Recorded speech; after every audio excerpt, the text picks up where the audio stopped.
So now rolling. Rolling. We're going to pick a first.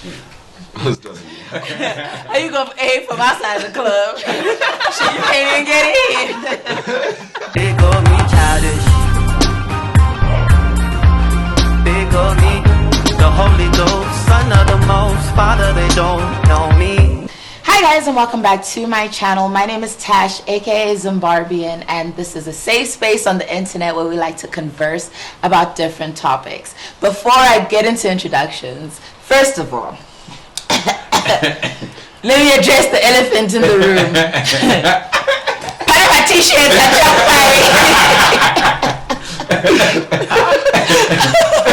So we actually have some merch as Wisecrack, and this is like I just want actually to everybody. I just want to point out that I don't support these, but I get paid to be here.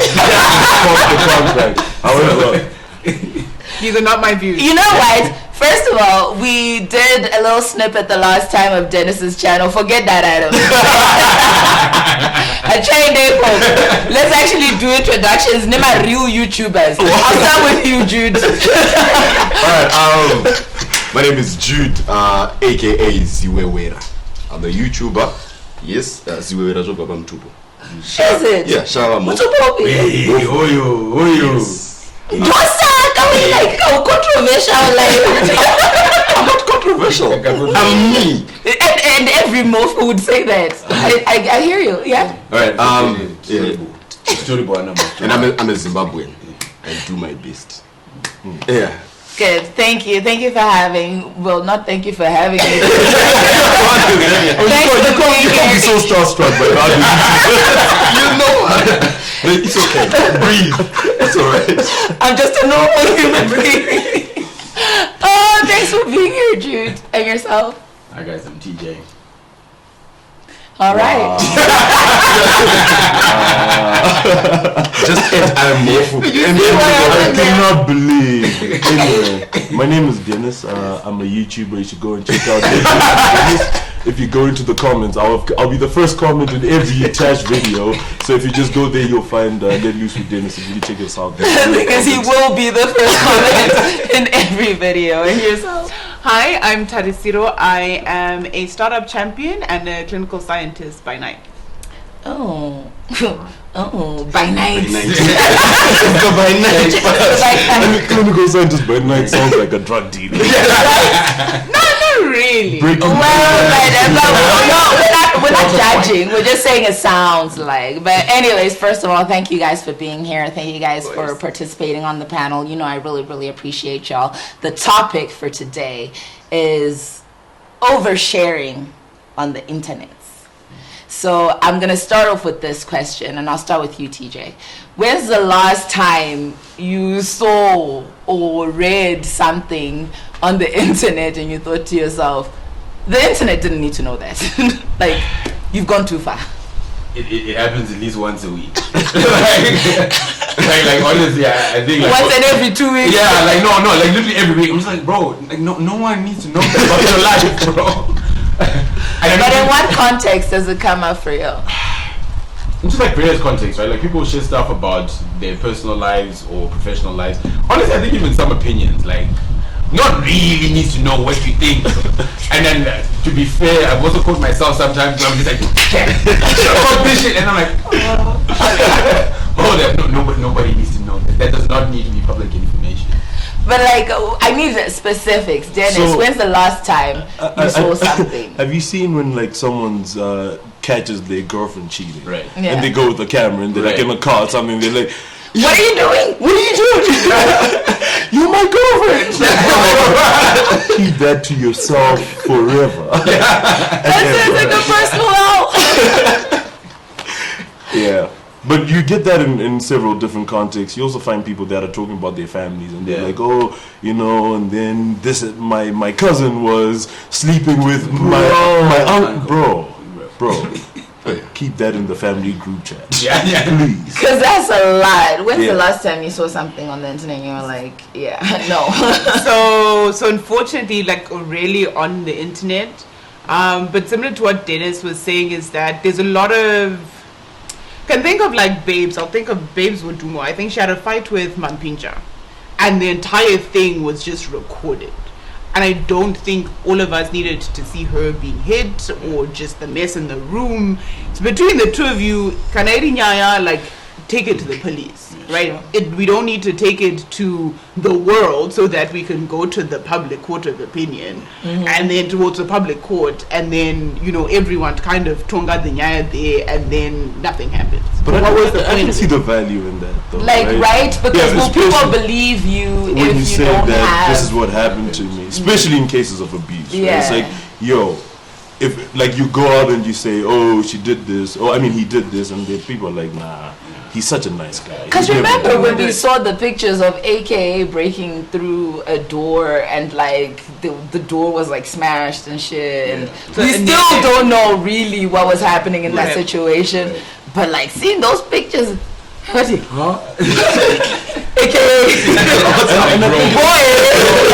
And I think court of public opinion then matters in some of those cases, especially when you're dealing with like public figures, right? Because again, you want to try and be like, yo, this is what this person's doing, and there are people who genuinely feel like I don't support people who behave in certain ways. Right. And if you feel that way, it's not something I'm against.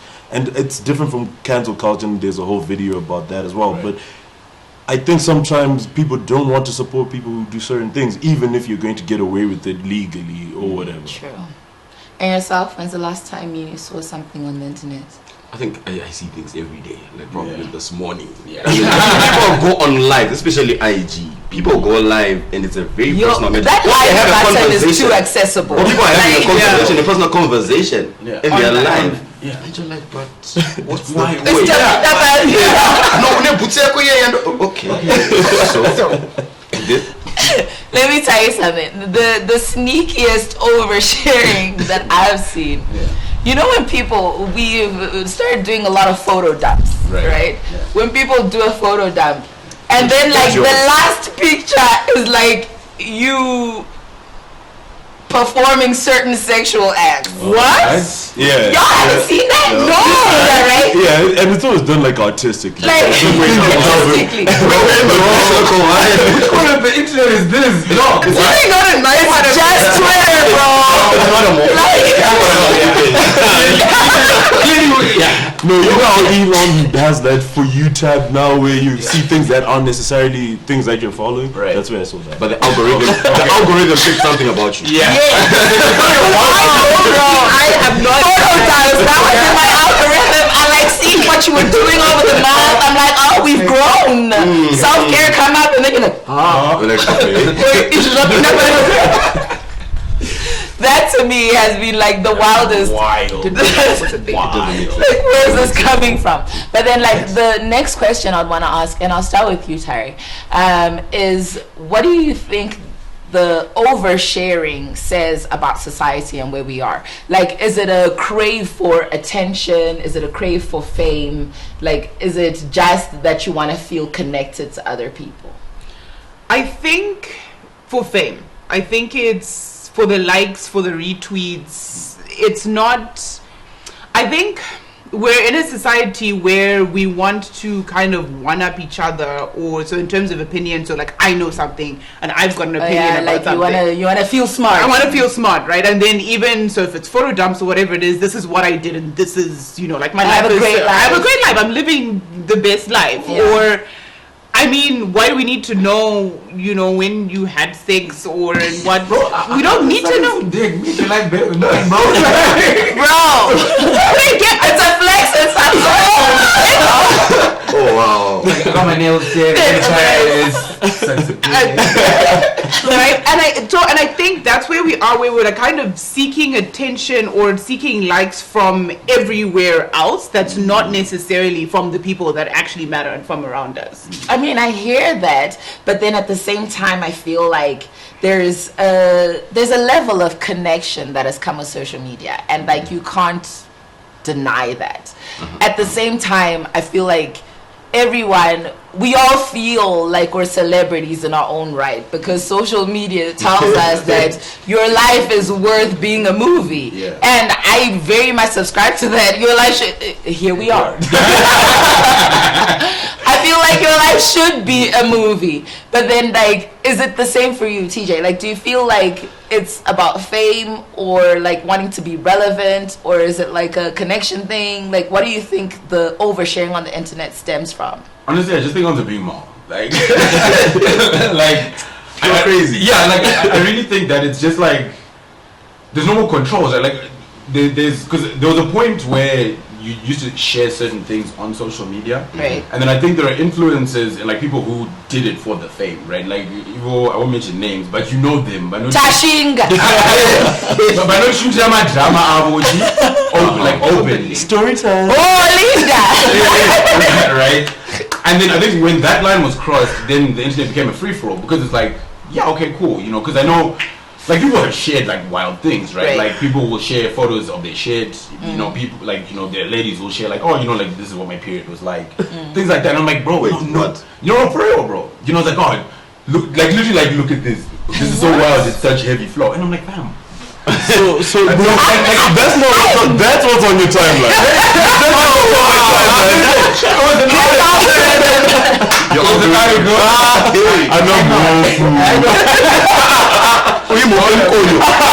Sorry, I'm calling now. So honestly, I just think it's a free for all, and also just being more, because you don't. I don't think there's a justification for any of it, regardless of what it is. Tell me something, TJ. As chef, right? There is a benefit to having a profile. Just having numbers, so that the next time you post that black bean is at this place, there are more people that see it and decide to come. Do you think there's an actual benefit to the idea of I just create so much chaos around me that people are constantly following what I'm doing? Right. I think it's a great question. I think people use it to create the fictional value of followers, but followers aren't customers, right? Yeah. Like, it is viewership for a brand, but then True. you know, she's in jail, so it's fine. So like my TT, for example, right? Like how do you then align your brand with her, right? Like, you want to go shoot at my drama, she was performing at Chigurubi, bro. But she still gets the brands though. No, so, but because as long as you have eyeballs, most of the time people aren't worried about what it is. Like, it's very limited situations where you have clout and people don't want to be associated with your brand. And like, for example, in Zim, I remember we were having a conversation when we were at the radio station, because there was an article that came out about Tilda and how much she earns or whatever, and people were like, how can she earn just this little when she has so many eyes and like so much viewership? That's because how many people are willing to put their brand on Ginger Uroi and my late night, what. So like, the brand sponsorship that you're gonna get in that situation, and it's a very small, limited situation where people are gonna be like, okay, I won't support that. And it's only witchcraft because it's Zimbabwe. Otherwise, if it was like in America or someone, like, she would have sponsorships for like, I don't know. I mean, I don't know.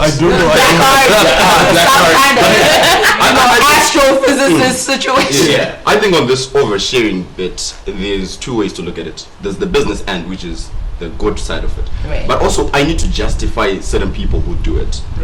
As human beings, we are social beings. And Takashi Visa must set up equity in a family around where we can talk around about things and everything. So the next family and Dinayo is social media. If I'm heartbroken, my team's gonna know. If this happens to me, my team's gonna know. You get it? So it's a thing where we are filling that gap where we don't have actual people around us. Everyone is busy with work, everyone is busy there, families in UK, South Africa, you're not together. So the next best place you find people. That's the thing, media. because like, you actually bring up a good point, which I wanted to ask. Do you think that it's gone, and I'll start with you, Tari, do you think that it's been more or less oversharing post-COVID? Like, do you think COVID and that kind of being secluded situation contributed to like more oversharing on the internet? Yes, I think because, think about COVID, we were at home and the only thing that we really had was internet. Right. And then if you were lucky enough to be living with someone or with family, then at least you still had that human connection. But if you're on your own, you're just always on the internet. So it's I had breakfast. Apparently now we're sharing about our periods, and I had really bad cramps. And then that was then kind of the trend, and then it just continued. And my question to Jude would be, like, or to all of you, it would be, is that even healthy to do that, where we're now reliant on people that we don't actually know? It's just an avatar that I see and just a name, right? Because are you really getting that social connection? Because yes, we are, we're humans, and we need to have relationships. Right. We are social beings, right? But is that the way to do it on the internet? Should you not get up and away from your screen and go socialize? Hey, Dennis, let's go grab a beer. Oh, yeah. The thing, so someone else answer.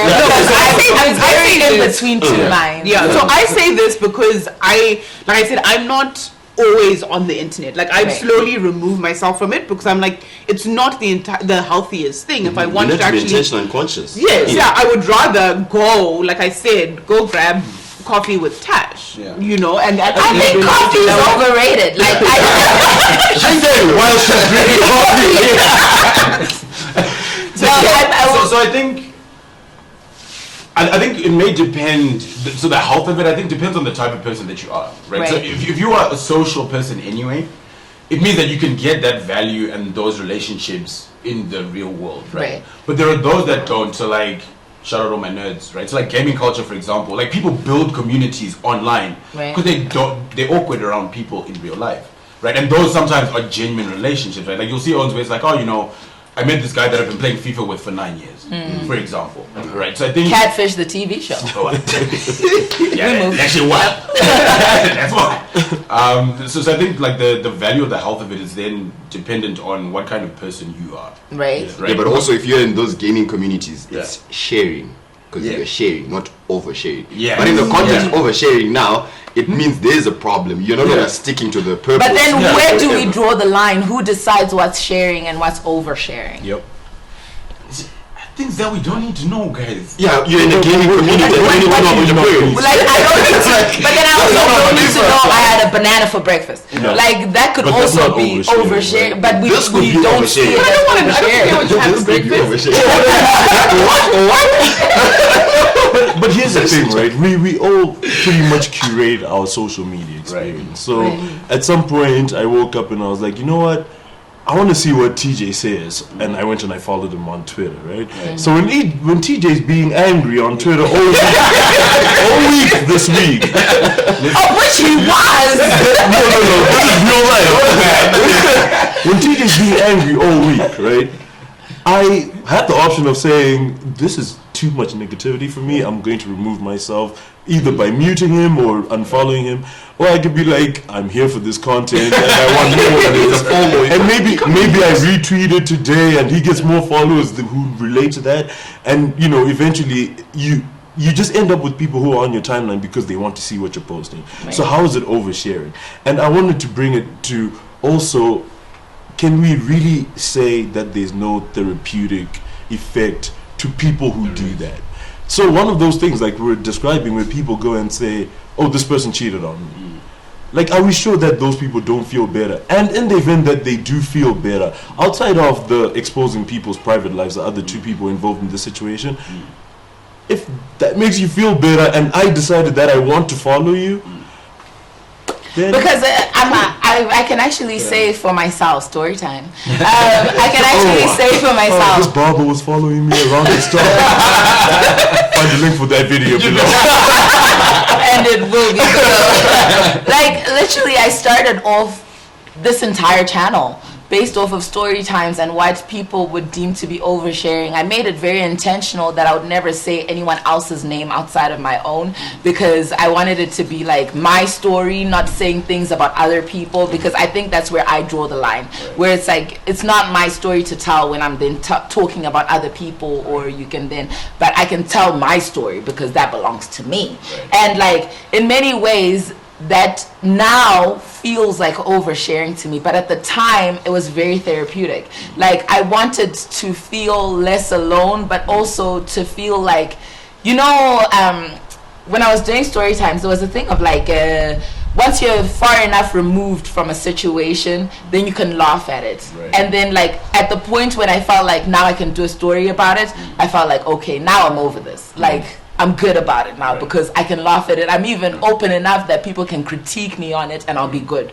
But then like, where do you draw the line in terms of oversharing or not? And then like, what does that, because for me it's changed over time. So for example, I don't do story times anymore because my life right now just it like story times feel so out of whack in terms of where my life is, and like I think there's definitely a sliding scale that happens. So I'd actually start with you, Jude. Where do you draw the line in terms of what's oversharing and what's not? And have you seen any difference in how you treat posting on the internet, like previously versus now, like a sliding scale? So to answer the question, I think oversharing really is just sharing, but with the wrong audience, right?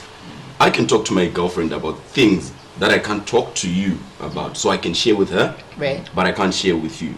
So I think the moment you just look at the audience that you have, think about what you want to post. Yes, you lost a relative, but if I'm going to post online, is it necessary for Dennis to know? Is he going to help me with anything after knowing? If the answer is no, if the answer is no, when because the internet will never forget. Yes, we post but there's that posting clarity that comes with clarity. Oh shit! Now people know. T-shirt coming soon. So yeah, you need to think about it. And don't post it online.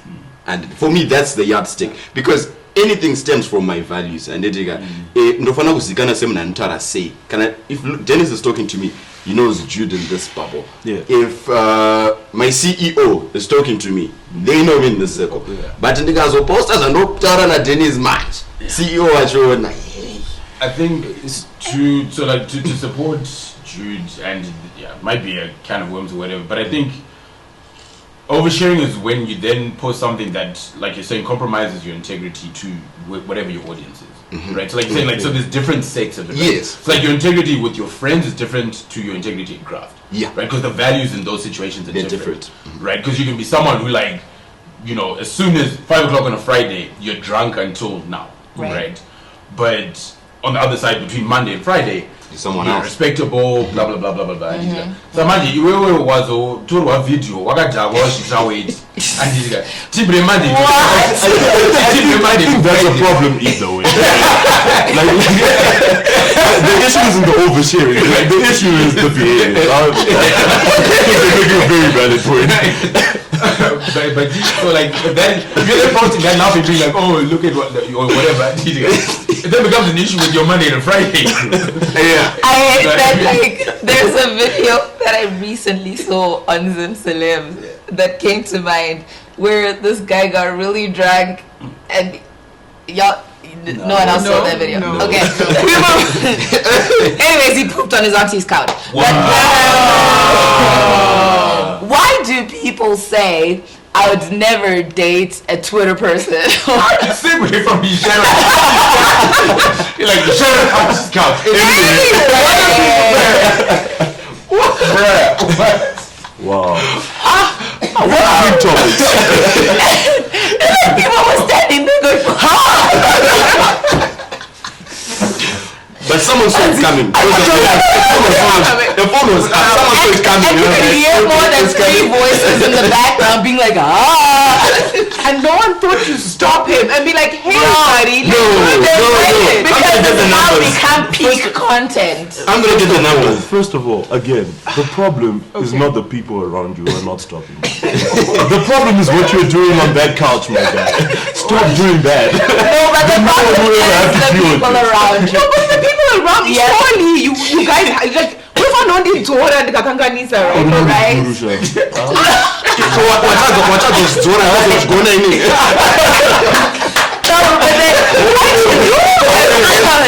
you know what? I was gonna segue as I had. TJ decided to bring it back up.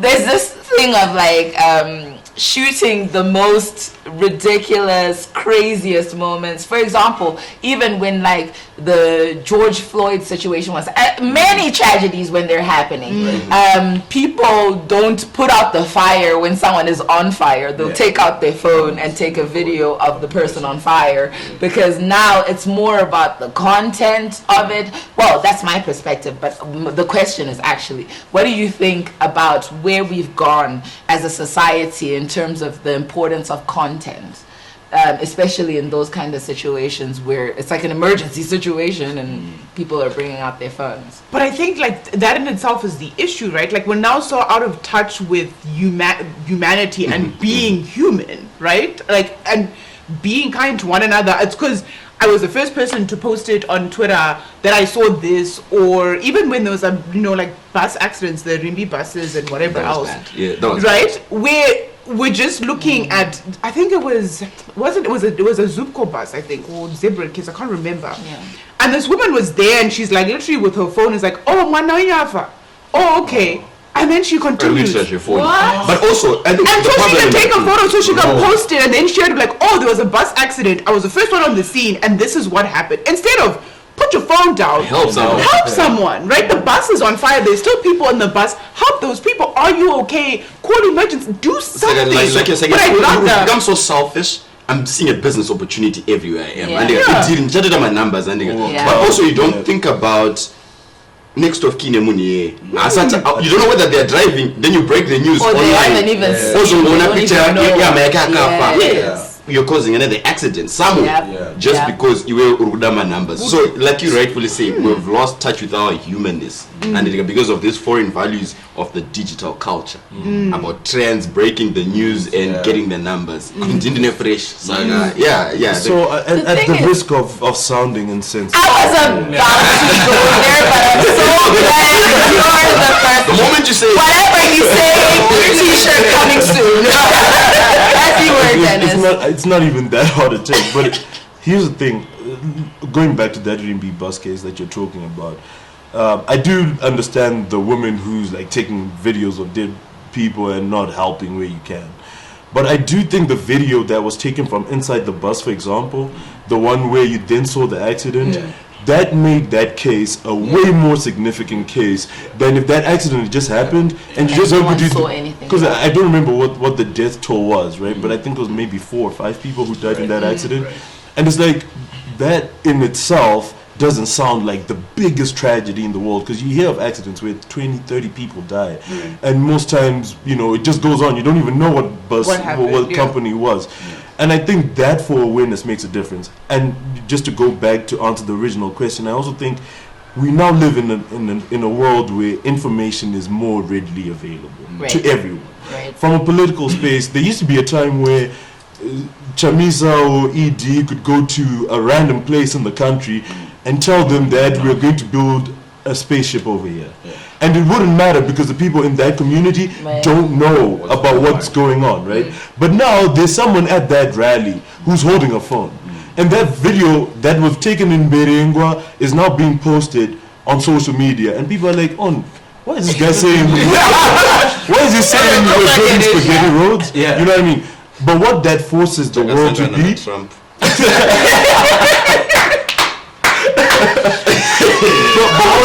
Really and truly, what that's forcing us to be on that level is to be more responsible about what we say and more honest. And on a more personal level, it's forcing you to behave.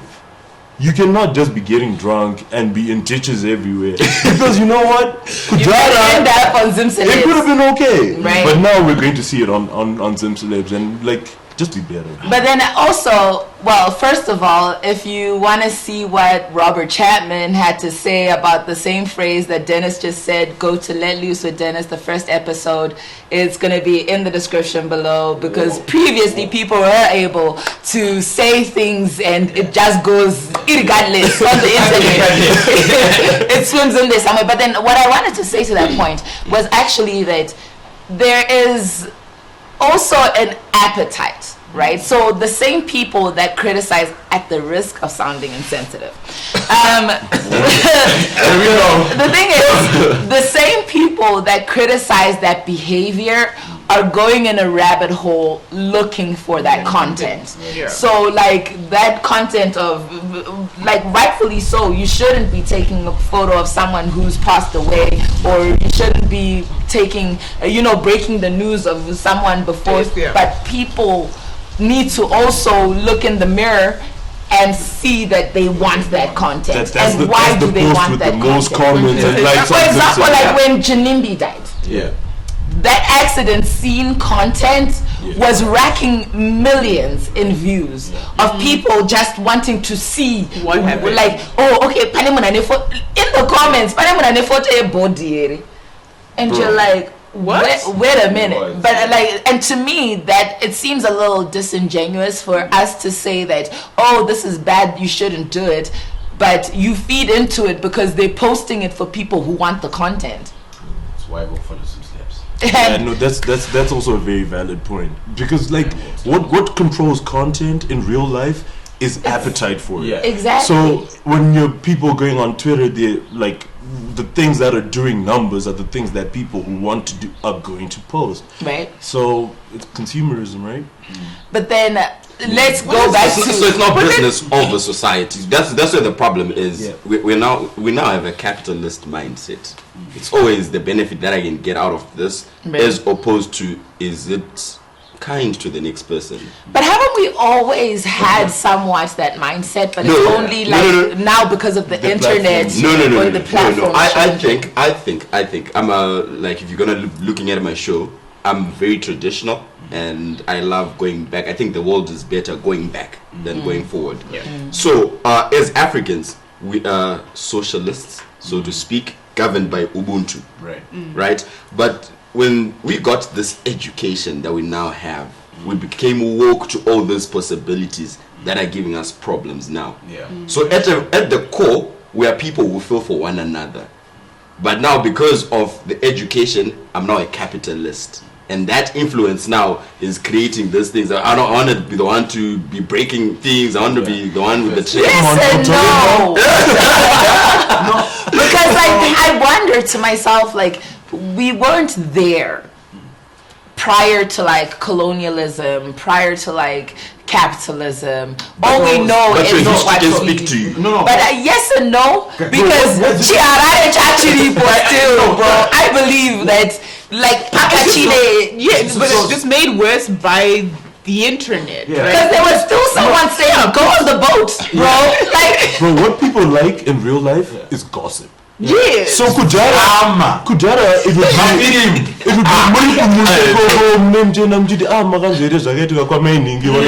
but now you can post your on Twitter. I can post a video.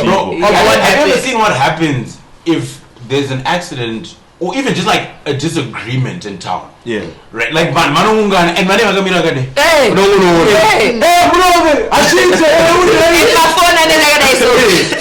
Hey, but what I wanted to say, I think, is that I think as people, honestly, I think we were already there. We were always there.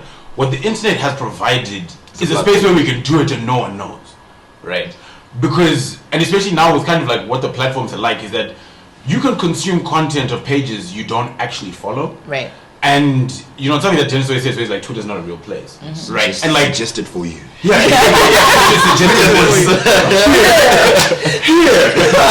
that you clicked on it or anything. Right. Elon knows me so well. and I think like the people that we purport to be in real life are very different from the people who are online. Because when you're consuming your content online, there's no one else who's watching. It's just you and your screen, right? And like Dennis is saying, we rack up those numbers. And it's not like you're going to sit here and be like, you know what, I really watched that ISIS video of someone getting beheaded, right? Because people watch that shit, right? And they'll do it in the privacy of their homes. Like, wow. It's satisfying. Exactly. It's satisfying. That's crazy. No, but they do. But then, like, okay, let me segue to where I was segueing before we got here. Jude, would you date a Twitter hun? No. Hell no. Why not? Okay, I wouldn't date a woke hun. Oh. Yeah. Go on. Yeah, because like I said, okay, this is coming from my beliefs and values. I mean, in any generation in data, like this, and then Gen Z. I'm sorry. I can't keep up. I can't. Jude is just like Chawara. That's what I was actually Kumusha at Nezuro. I was just like, they're proper hands, yeah. No, because I'm telling you this. I'm telling you this. And this could have an influence on your public behavior. I can't govern my household. Yeah, I get something. What's up at Twitter? Then my comments. I put my comments in those other content. Valid take. And I want a very private life. And then you want to know that I know that I share for life. Yeah. Over Twitter. Wait a minute. At the risk of, I digress. Right. Where is the private life if you are a YouTuber and then your wife can't be a Twitter handle? No, I'm a YouTuber because I saw this problem. Right. And there you go. So you want to challenge the problem in its right space. People are learning per YouTube. And this is where so I'm also going there with my lessons to say, guys, we're getting it wrong. But then maybe your wife is going on Twitter to be like, guys, you said the Twitter hand. Twitter hand is different from a wife on Twitter. Twitter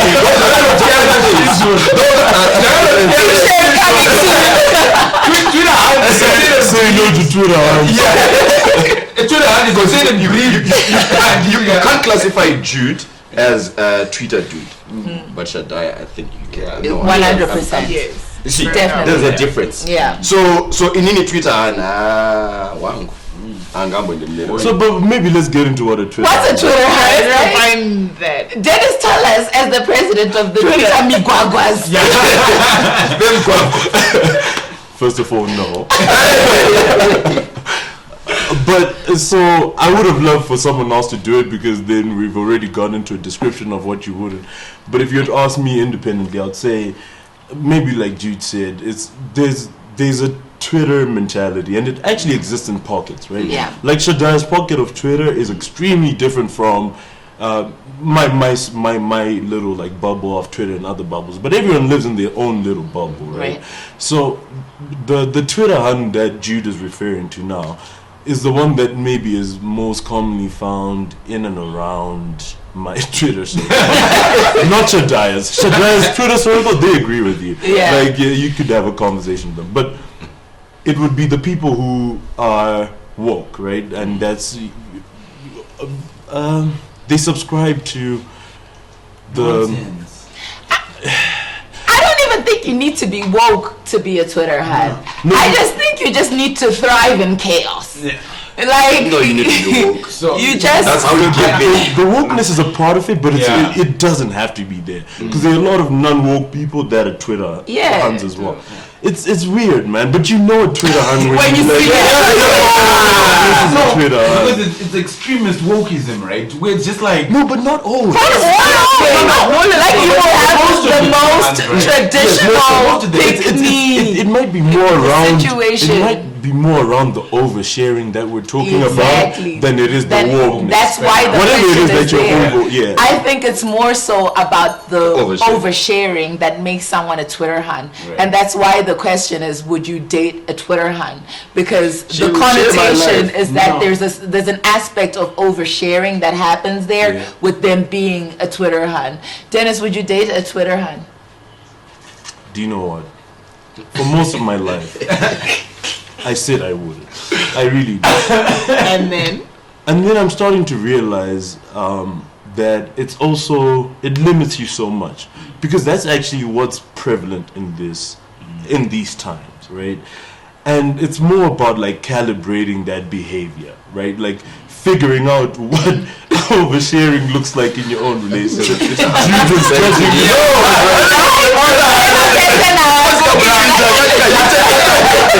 Someone, why would justify that someone? I can tell. And do you know what? That is actually true. It's actually absolutely true. I need to open a church.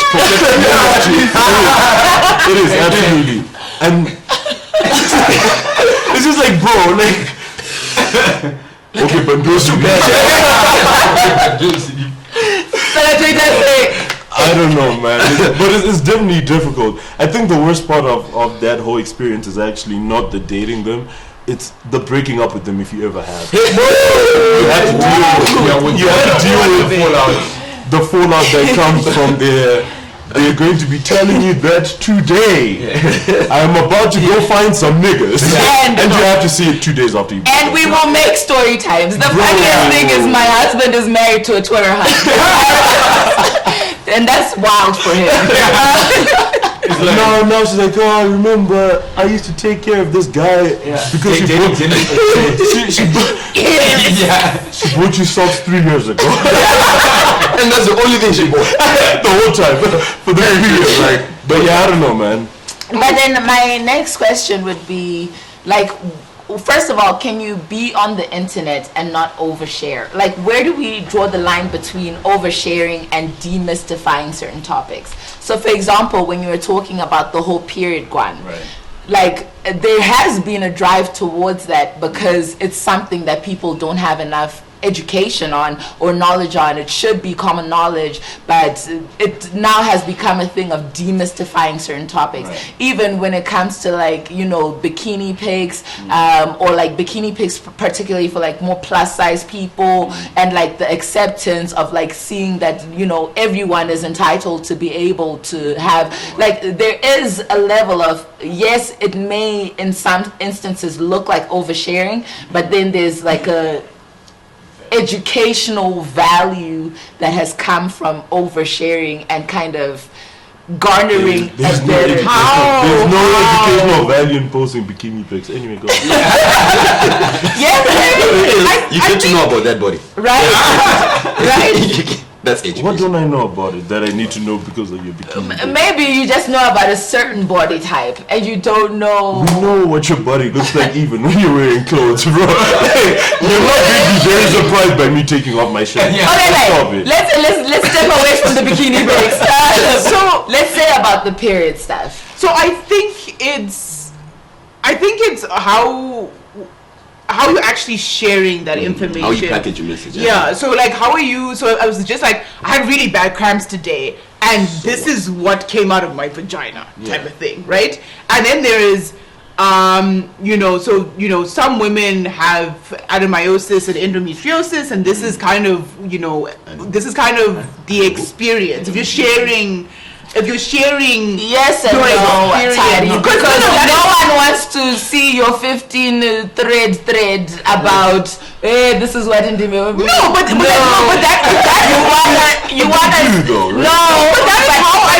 how do they come to the content? But you say something triggered. You say my uterus is a war zone. And then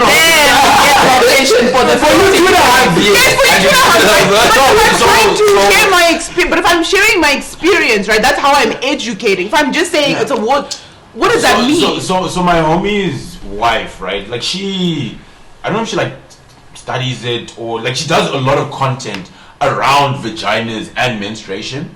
But it's packaged in such a way that it actually is educational. Okay, and she actually does it for a living. Yes, exactly, right? And it's actually really, really good work, right? Versus, again, a photo of your pad being like, yo, this is wild, right? Like, what is the value? No, but now, why is that wild, though? Like, where is that line? Like, why is that wild? As like, you like, literally, the post is, yo, this is wild, right? Like, what's the value? What am I learning from seeing your pad? Wait, what you're learning is that, first of all, a lot of men have never seen what a period situation also, I have no problem with any of this, by the way. I just want to say. And it's just not the context of this conversation. Like, if you are posting wet bed sheets and saying it was lit.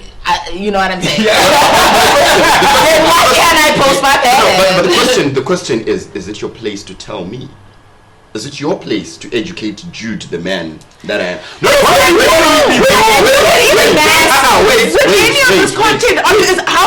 is that educational? I'm just hearing what happened.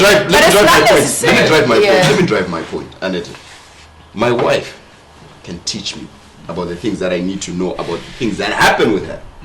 Iwewe wakuda kudzitsa varume vese ndiwani you. Is it your place? Some people don't have wives. No, yeah. You shouldn't be knowing that.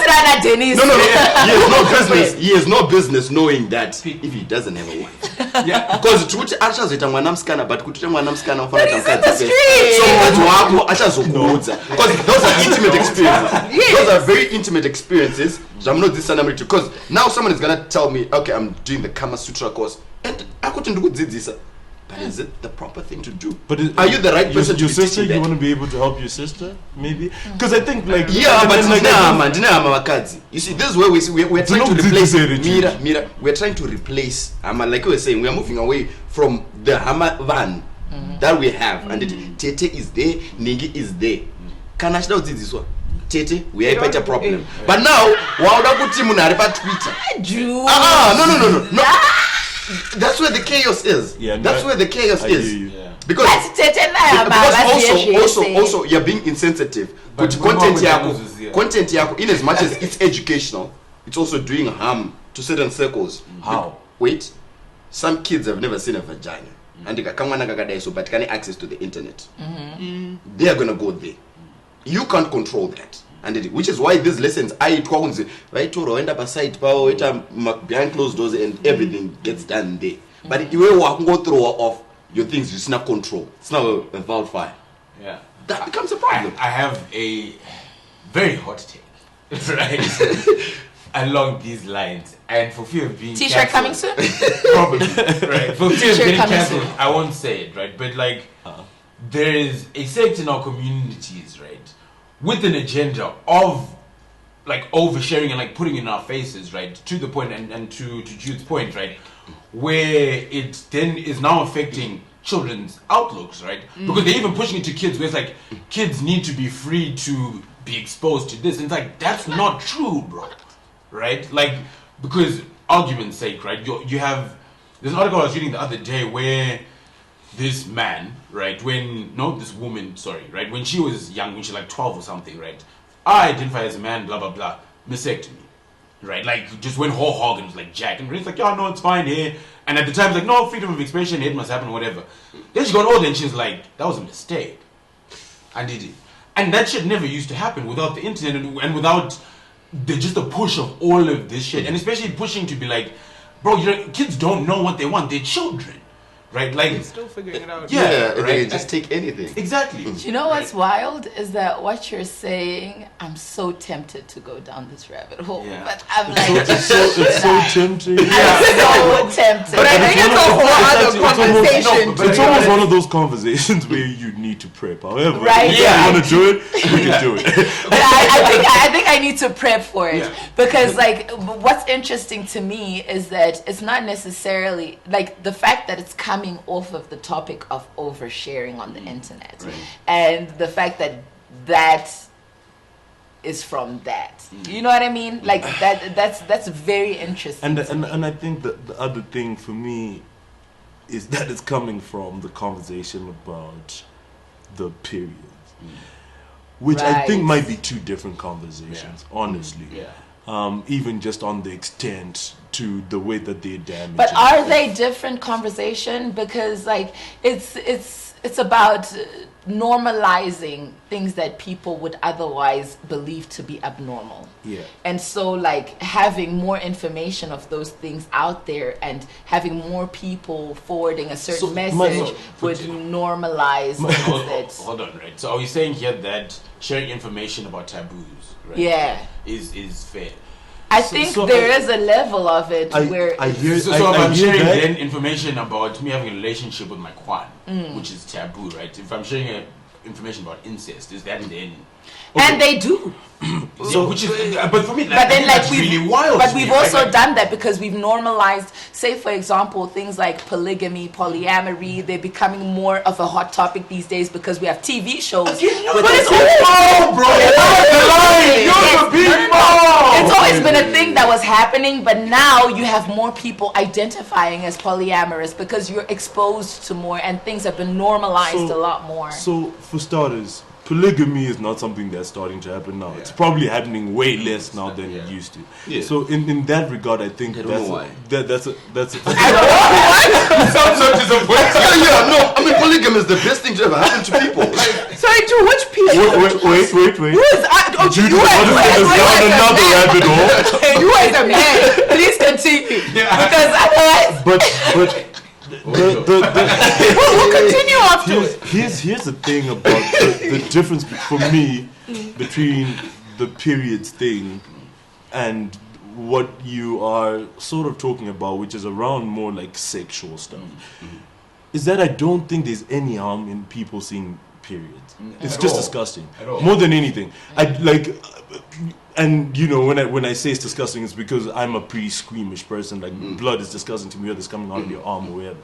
So that if people can say this is the actual harm that comes from that, if I see that on my timeline, I might unfollow you.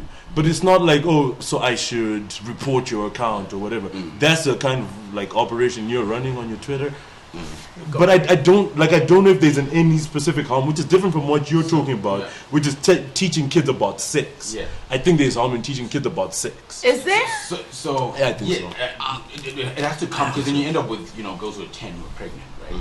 Like, but are they pregnant because they're being taught about sex, or because they're not being taught about sex? But also people shouldn't be taught about sex on Twitter. I think people should be taught about sex in their homes and in their schools. Now you're coming to the point I was talking about. Yeah. To say, is it your place? Yeah. Because just because you've got a smartphone, and you're going through stuff, doesn't mean you're an expert to talk about it, right? Yeah. So you can't talk about sex because there are certain families that don't want their child exposed to those things sex. at that level, right? Then yes, you're teaching us about the period, but there are certain people also don't want their children exposed at that level. But why? No. The why is not for you to answer, right? We come from different communities. Yeah. We come from different. Yeah. Someone raised in America is very different from someone raised in Jewish, right? Fair. But they are all now on the internet, global citizens and whatever, netizens, right? And you are putting out your content. Unfortunately, that child is going to interact with that content and start asking questions that their parents are not yet ready. But so where do we draw the line between what I post and what I'm teaching your kids? Because those are two different things. Because now you're going to tell me that Because I can't post raising about your kids cars is not because my you don't. responsibility. So what I wanted to then say is your question is very broad and difficult to answer because it has to come from a certain context. Like you're gonna ask from an African perspective, where do you draw the line? From an American perspective, from a conservative perspective, where do you draw the line? Because there's no one size fits all. No, it's not a one size fits all. But then that's the point of it, because it's like everyone has different lines. But then at the same time, you also can't deny that when you go on Twitter, there is a standard that's being set. Whether you're in Zim or America or England or whatever, we all know what's problematic, what's not problematic. We all know that there's certain lines that are being drawn in the sand. So I don't think that it's but the problem for me is the fact that we don't look at people in terms of like, oh, are you a conservative? Oh, are you traditional? Oh, are you in Zim? Oh, what's your context? The problem is we actually are doing those hard lines in the sand. So I don't think that it's an unfair question to ask. Man, this is such an interesting conversation. So here's the other thing, right? Here's the other thing. It's like the responsibility of what your kids see on social media is actually yours. Right. Yeah. So I also don't think that people should be told that they can't post about Pride Parade or whatever on social media, because if you don't want your kids to see about Pride Parade, put measures in place that your kids don't see it. How? There's child locks on phones. Don't give them phones at all. Don't give them access to the TV, whatever. Make sure that if that's what you want to curate in your home, do that. And when they go to school and they find your child there. And they go to school and they don't have my child there, bro. My child is my kid. You know? So I don't know what to tell you. No, so I think it's... So for me, I think it comes down to... Because you can't stop someone from posting whatever content they want, right? And to kind of come back to your question, Tash, is that I think the line is drawn depending on the value that you're trying to generate or create in terms of the content you're posting. Okay. Right? So it's like, for myself, like, I don't post personal things on my social media, right? Like on Twitter, like I'll rant, but I'm not going to be like Ningi did this to me and so on, right? And then like even on my Instagram, like it's mostly food and sunsets. Shut up. Right. But then like my personal life is entirely my own, right? And like even with my partner, like, you know, make reference to each other. It's like a subtweet or like, you know, without it then being, you know, public knowledge, because I don't want that out there in that way. Why not? That's my next question. So is there a difference between I literally had it written down. Is there a difference between privacy and secrecy? So for example, you are saying that even with my partner, we will be able to, the wildness is this is his partner. You will be able There's something I don't want to be. I want to keep my life a secret. Anyway, these guys are dating. Thanks, guys. Well done, yeah. But like, is there a difference between privacy and secrecy? Because when you're dating someone, especially like in the beginning phases, and they refuse to post you, or not even in the beginning phases, you'll be dating someone for 2 years and they say, I'm a private person, and they refuse to post you, they refuse to acknowledge that they're dating anyone, they don't like, and people look at that in a different way to people when, you know, they say, no, I'm just a private person, and like you're married or whatever, and then you only post on your wedding day, and then it's like, what's happened? But then for me, I'm like, why is there that need to like post your life? There's no, I don't need to. Yeah, why do we need to? We don't need Because to. honestly, But like, y'all are liars. No, Social media, you will not find a post about anyone. But like in a relationship situation. Okay, bro, in a relationship situation, Tari, you're trying to tell me you're in a relationship and you have a Twitter handle of a boyfriend, and then they on the Twitter streets never acknowledge that they have a girlfriend. Nothing. You're fine. You're there. The best. No, okay, no. But that's the thing, right? Is that it's not. So okay, so when we, I'm gonna share. So when we started dating, right? Private. Right.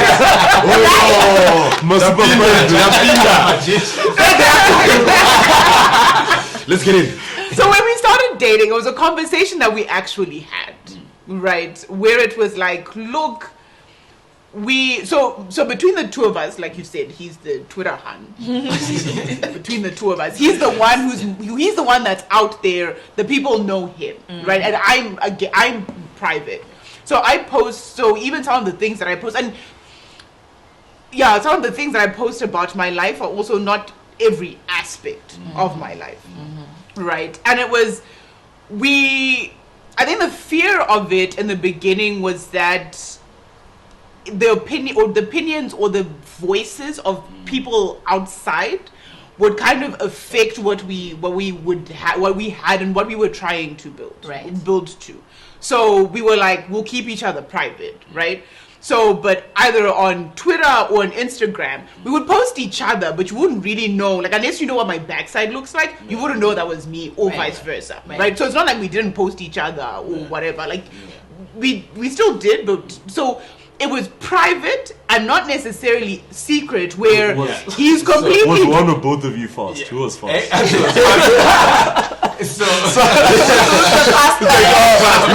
We didn't want the outside because they were like, my God. So and I think to answer your question, Tash, I think where the element of secrecy comes down to your relationship, right? Because I actually saw like a like a TikTok or whatever, but with the song, it's like Amanda, in one touch, the post is and it was money well spent. Story post was Gamari Ambo, just the post ending. I did Mariam Gawaja. Amanda, who does it? Right. And I think when it becomes Amanda's private. She's secret. Amanda, Where's that line? I think the line is when you're doing it for the wrong motive, right? Because we are doing it because we want our relationship to be private, and the things that we go through is not for public consumption, right? But when you are doing it so that you are still available, and digital, so that no one, right? That's where it becomes problematic. But then my issue is, and the next question I'd want to ask is, where do you draw the line between, yes, I'm private, but then there's also like privacy attention, where it's like, if I'm dating Jude, right, and I'm posting a picture, and I'm emoji on top, I want attention. In my mind, that's what I see that as. Attention. So it's like, are you private or not? No. But there's also the aspect of like just the fear of failure, like failing in the relationship, right? So it's like, bro, I don't want to be posting someone new every 3 weeks. Because like I look mild, but in actual fact, I'm actually being a lover boy, right? Like straight away, bro. 3 weeks. My sunshine. And then tomorrow, moonshine. What are you Oh shit! Hashtag load shedding. The next thing that I wanted to ask was, what is No, but then it's a polygamous. I'm going to post on my slides. Like Swipe left. relationship photo jump.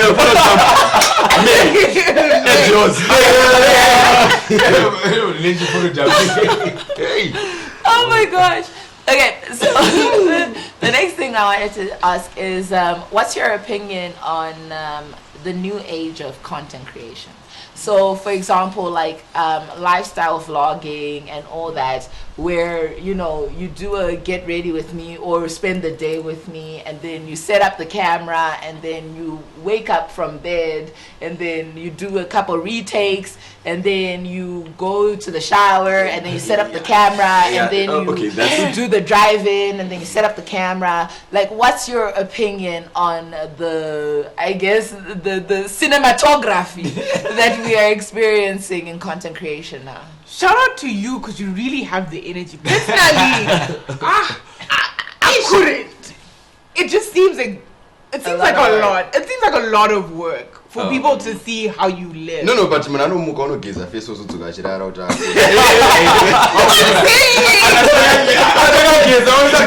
You put in the real you. I just You put some powder on just so. But like, it's and make sure the lighting is correct. Like, I think, I don't know, and interestingly, like, people eat that up. Like, even my mom loves following like all these like interracial couples, especially. So like you know, someone from America and Kenya, and she loves that content, you know. And I suppose maybe it's the fascination of like understanding or learning about, you know, like their struggles, like what they went through for their relationship, what they go through on a day to day. Shout out to you, because I suppose you are educating us in a way about what that relationship, that dynamic. I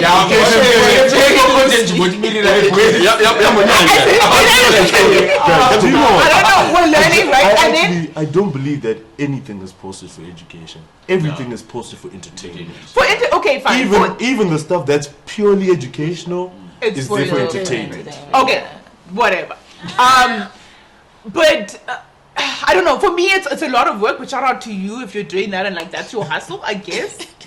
Do I really need to see what your day and what coffee you had and like again 100% yes. No, but there are people there's someone who's watching. There's the thing. There's the audience reception theory that like speaks to how films, soapies are made and things like that. Right. People want to watch things they can relate with. Right. And it's even the mundane tasks like how do you wash your face and things like that. I mean,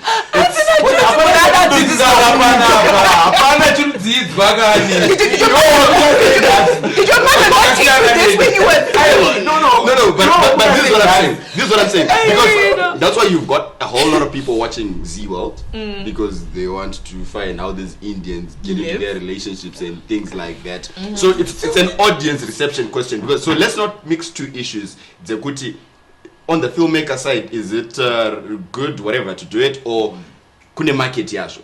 On the filmmaker bit, I think it's too much. I don't. No, wait. I think it's too much because number one, you are selling a lie. That's the first thing. covered as reality. Like that's this social media. That sounds like art. Wait. Sounds like art. This is chingomuna pachena kuti ndugadzira film. Kwete kuna kwa uskudza vanhu kuti no, this is my life. Ndugadzira But it's not all reality TV though, it's all fake anyway. Right? Because unoza camera inochinja engo munhu abva uko. Yeah.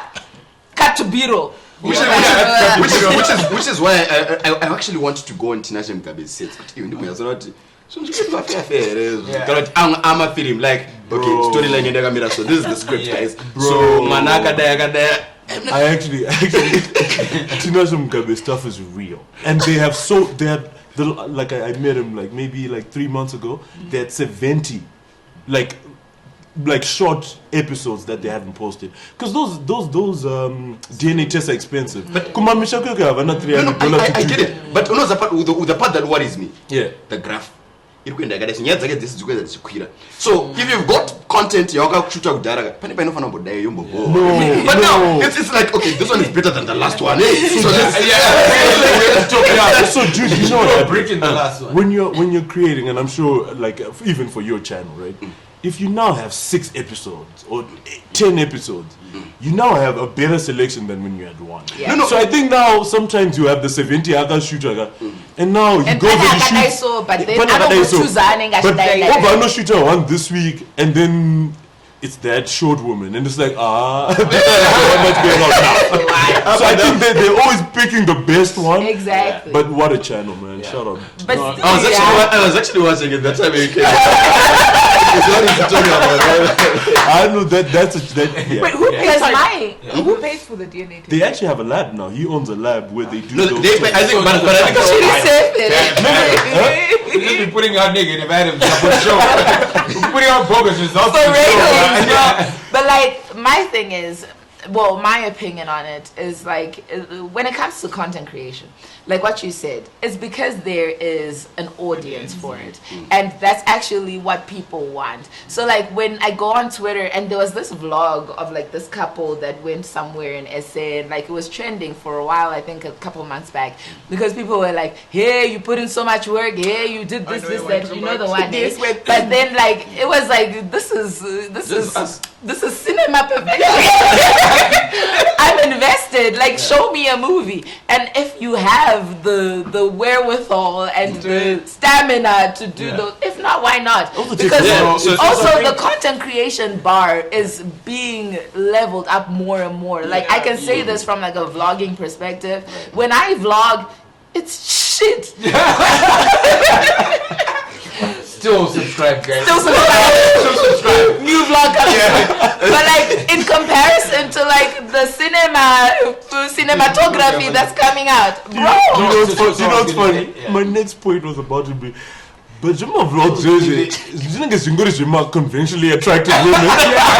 And then just starts making a point about everyone's watching her vlogs. I'm like, no, they're watching, but I don't think they should be, because it doesn't have the cinematography that it should. No, I think that's what that is. No, wait, hold on, right? But I think also like the landscape of the content itself has changed. And if you think about it, right, like the content that we consume with the advent of social media has shifted from well-produced content to, and especially YouTube, I would say, to I can make this content too, right. Which then went to us actually just making the content ourselves, right? And then interestingly enough, it's starting to go back to I'm making it myself, but it's still highly, like it's a high quality production. But then, like, where do we? Okay, what is your opinion? I'll start with you, Jude. What is your opinion on children within content creation? Yeah, so that one is a very big one. Number one, I think the best way to approach it is from your value end. To say, in your society, in your communities, do you believe in children being manipulated or being used? Because there's use and manipulation, however way. Because in progressive communities, they'll tell you, no, we are training them up in this world and things like that, so they grow with the flow. But then in other spaces, it's like, yeah, the child can't decide for themselves yet. they don't know whether they want to be there but just putting pressure because you are the bigger person. So it depends on where you are coming from. But I would say, speaking from the African that I am, because you have the business idea, you've got the agenda, you've got the objectives in your head. It's got nothing to do with them, but the child is gonna spark interest for you. So it's for selfish reasons that you're doing it. It's not for the child. Is it for selfish reasons? How is the child benefiting? You could literally build a college fund. No. That's assuming you know that. That's assuming you actually. Why are you assuming people wouldn't? The moment you make money, you're not taking for danger. I think Honey Boo Boo's gone. We're spending those sheets on Honey Boo Boo. No. Honey Boo Boo was eating food in that cabin from the money that she was earning. I know that's right. If you can monetize. Monetize. But if you can monetize, alright, manam cheche, do they consent? And they can't consent. That's number one. Yeah. And number two, be real about your agenda, because half the time it's selfish interest. Are we saying posting at all, like, or are we saying making a TikTok dance? So there's this one TikTok that I really love about this family, and it's like Boss Baby. So it's basically like the mom narrates what the baby did, but as the Boss Baby. It's really cute and it's really funny. I enjoy it. But now when you're talking about it, I'm like, oh, actually no, but the child had no say in any of this. They had no say in being here at all. Why do babies need to consent to anything? No, but with the world that we live in, remember, this child is going to grow up. You're already creating a history for them. Do they want that trail? Bro, what would be the harm of having videos of you when you're 3 years old? Imagine. On the internet. Imagine you're a TT. And things just happen to you before you're a TT. Okay. Now there's that oversharing that I think, I'm sorry, I don't like naming names, but there's that lady with the baby bump. And we now know for 6 months. Rihanna. No. It's about Madam Boss. We're trying not to name names. Anyway, when I to draw attention, which may not be very necessary, because I think it's already oversharing. So maybe one day Madam Boss realized, it was an accident, it was a mistake, but already. That sounds like a Pepsi sponsorship. No. Because the reality as well is that we're assuming that these people, when they grow up, will also want to be famous. But they may because there's people who don't, right? No, but you don't have to. They're not going to be famous because they were in the pregnancy. No. But when the child, the child comes, it's going to be a whole process. Okay, from probably delivery. But so from that point, they're going to grow in the limelight. In the limelight. Right. But here, ask Kushida. Choice. I start up an option. Yeah. For me, it doesn't work. And if you're doing your things, you can try honestly, it shouldn't affect the next person. I think it's different if your child comes to you and says, "Dad, listen, I saw this kid who was making a cooking show on YouTube. I'd like to do one too." How do they even get to that point if the kid on YouTube is because it's YouTube for kids, show? Right? There's the point is kids should make content, guys. But this is the thing. You're not making everyone a content creator. You're a doctor. Why are you saying they should? Doctor for my YouTube because my doctor answer my show. No, it's a story for another day. But this is what I'm saying. You're predestining a child. Yeah, that is wrong. But then I don't think it's predestining anything because it's literally whilst you're a child, and then also if you don't want to do it, you don't do you it. just stop. You go be a doctor. I'm still too young to but understand you've the already monetized, and now you get money to be a doctor. This is the day she decided to make you a content creator. Baby, if you don't come out with a TikTok dance, you're going back to the Shut up. Earn your keep. But if we take Honey Boo Boo, for example, where is she now? We don't actually hear. Rich. But that's because they made enough money that she can. She then she then came out of the whole pageant. But she's also because if you don't want to do it anymore, you can leave it. But you see, that's She's what got money. that's she's got what you need to think money. about. No, that's what you need to think about. Why did she leave if it was a good space? Guys, Industry can industry inonza zvinhu zvakawanda. I'm sure. And the stress iwewo munhu mukuru chaicha pari panomboti andichada social media ngaimwendemirira. Now imagine what that would do to a child. They will develop suicidal tendencies. Because and remember, all the fans and followers, but nowhere, they come for different reasons. You expose a child, you know what? No, but I mean, that was an example, right? Because look at all the most of all the childhood stars. Mess. Then Troy was thinking about what's it called, The Sweet Life of Zack and Cody, like those twins. Mess. Because the only one who made it was Justin Timberlake. Okay, wait. So we had actually gone on a side track. Child thing. Jason, It's time. Go ahead, that's just that quiet. shout out to the crew, Big Red Media, my boss Manyama, camera. So the last question that I had was the Kardashian empire. Is oversharing a small price to pay for the bigger picture? Easy. Honestly, I don't think the Kardashians overshare. I think that entire move was strategic. That sex tape wasn't oversharing. No, that was strategic, bro. That shit didn't happen by mistake. No, I'm not saying it's It is bad oversharing. decision, but No, but going back to our not definition of oversharing. oversharing, Yeah. it's not. It's not. Right? Because they've got an audience. Once you That make they a nopo, bro, No, it's not it's you, oversharing. it's you coming with your African values on their life. No, you're imposing. There's no culture where it's No, this is this. I want you to get me right. I'm saying that's oversharing. Right. I'm saying evil for their business, for whatever they are doing. It's not oversharing. But it wasn't a perspective business issue. in the beginning. Yes, in the beginning. But right now, whatever they are doing. But I want to note myself, downside guys, we need a move. So that joker. So now I'm not guys, but the mover. Which NBA star so now? But like to So me, it's not overshare. well, I think that it's when it started, it definitely was oversharing. Now we don't look at it, and that's where the question comes from.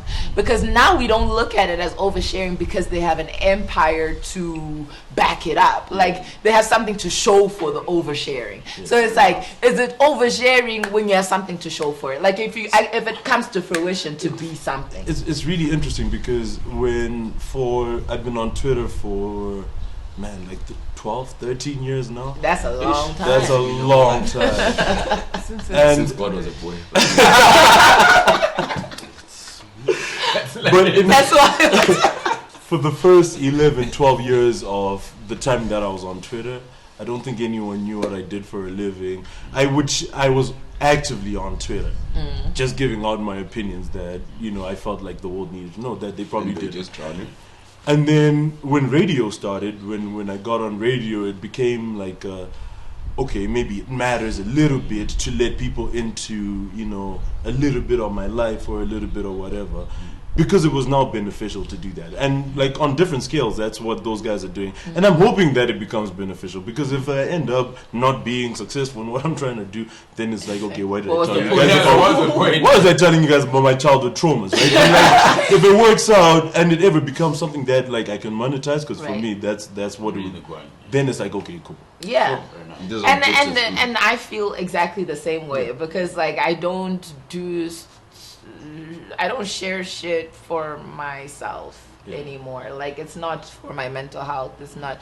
If anything, it's damaging because I get dragged every other Tuesday. Okay, but then it's like at some point I believe that it will benefit towards what I'm trying to do, and if it comes to fruition, and if there's something to show for it, then it's worth it.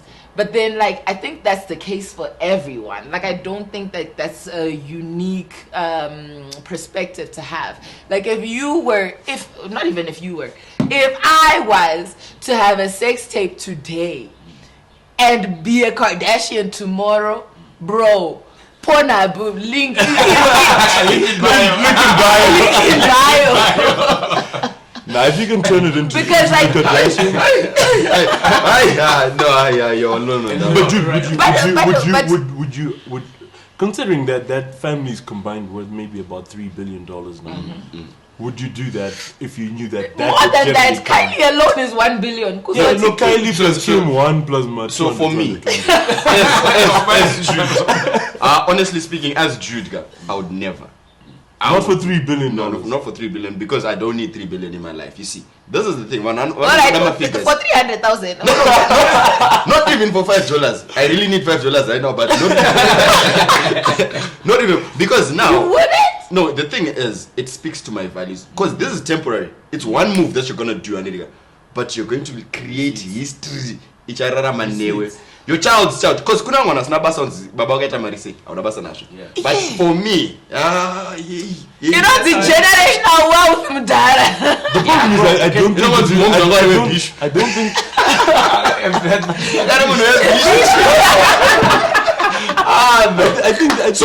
I think $3 billion at this point is in real life. And what we've never had a Zimbabwean be worth $3 billion. No, it's in our lives. Right. But you know what you're saying? You know what you're asking me? We had this debate in the moment. I got okay, dude, you're straight. This dude comes and says, but marry it pass up. Yeah.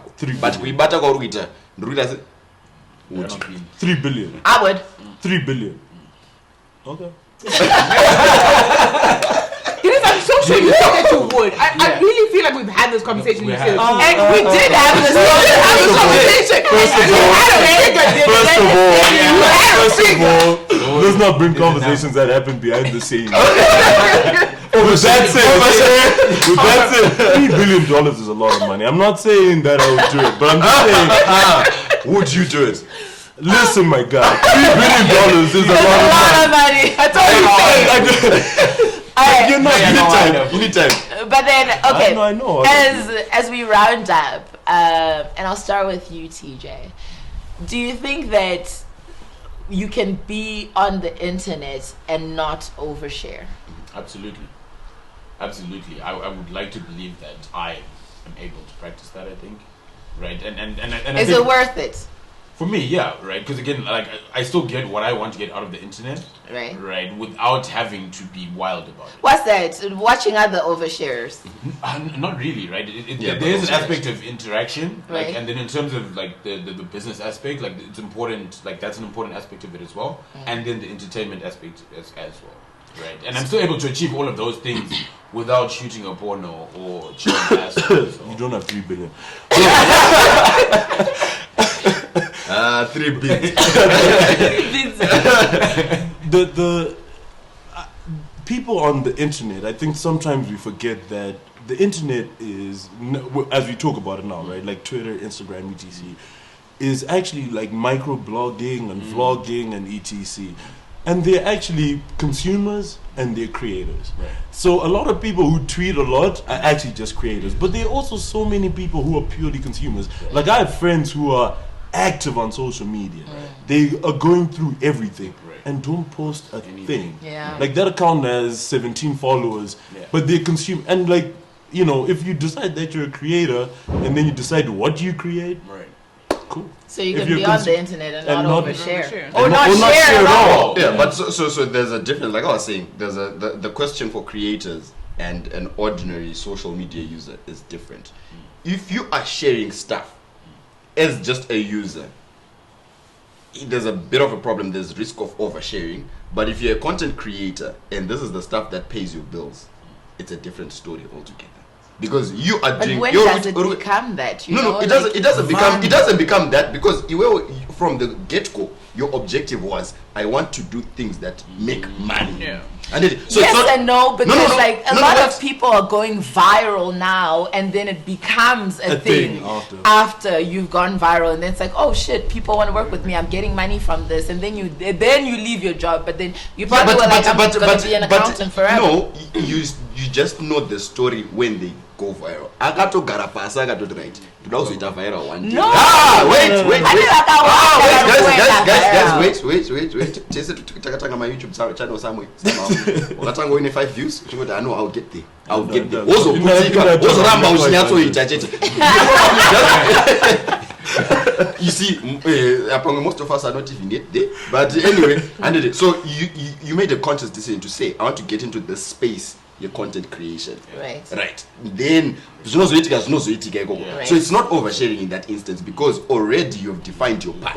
Yeah. But can only use it and so in the rambo. No, but some of these like social media stars are actually like TikTok stars. Yeah. You know what I mean? I was just posting TikToks and like I posted a TikTok the other day and got like 7 views, you know what I mean? And then other people go viral and then all of a sudden it's like, oh, I can turn this into a podcast or I can turn this into this sort of brand. I wanted to do a study on Slay Kelly because I wanted to figure out like, okay, did she just start that dance and everyone, she just became wild on TikTok and everything. But I then said, no, I guess a camera. Over as jamba. Over as a poster. So that shows you good. It was a premeditated thing to say, I wanted to go on social media for this business. Yeah. And then, because you could have the moment you are showing a video, it means why Tora at some point. Why that decision you Tora? It's different from inini ndo Tora video yako. Do it's a viral. Then you but why don't wanna kids? But why don't wanna? But again, there's, I think to your point, right? I think there's a difference because you can take that because I've got videos on my phone that I'm never gonna share, right? I think, like he's saying, she was intentional about. She was intentional about creating the video because her hair was done, the makeup was done, and then she the backdrop and backdrop, not a backdrop, and then she. But I didn't necessarily want to go viral and monetize. Exactly. I might have. Bro, like I was saying, I've been on social media for 13, 14 years, you watch right? the video, that's why you're saying. No, maybe not that one necessarily. But I've been on social general. media, and for 13 of those 14 years, I was mostly posting things just to be funny or whatever. I wasn't trying to make it into, and I think a lot of people do that. Yeah, but, I think but in Zwaka, the thing is you're consistent in something. Because you are saying I'm a creative, I do this. This is my life. Last year. Before then, all I ever used to do was make fun of YouTube. He was just a troll. Yeah. So I think it really. I like that you said was. Like, well, he still is. He still is. I think. So I suppose to what. So okay. So I think that it really depends on what value that you want to extract on the internet or what value you want to put out, right? Me learning a TikTok dance and then posting it, I'm just posting it because it's also part of the culture and social media but culture. What if it goes viral? What if it goes viral? Exactly. And then now tomorrow, INSCO's calling you and saying, yo, we want you to come and do this item in front of Hey, if I can monetize it, fine, I'll do it. And then Jude is telling you you did it for clout. But I didn't do it, but I just did it. No, you did it for clout. Because what you see? Because you joined the challenge. You said it. What? It's a culture. Oh. Yeah. Why are you participating in the culture? Oh, but what if I because like ultimately I feel like yes, we have created a society that's heavily dependent on the internet and like it's a place that we go to in order to feel connected, etc. But then there has been an element of like fame and being viral, and that has like it's undeniable, that has what's it called, contributed.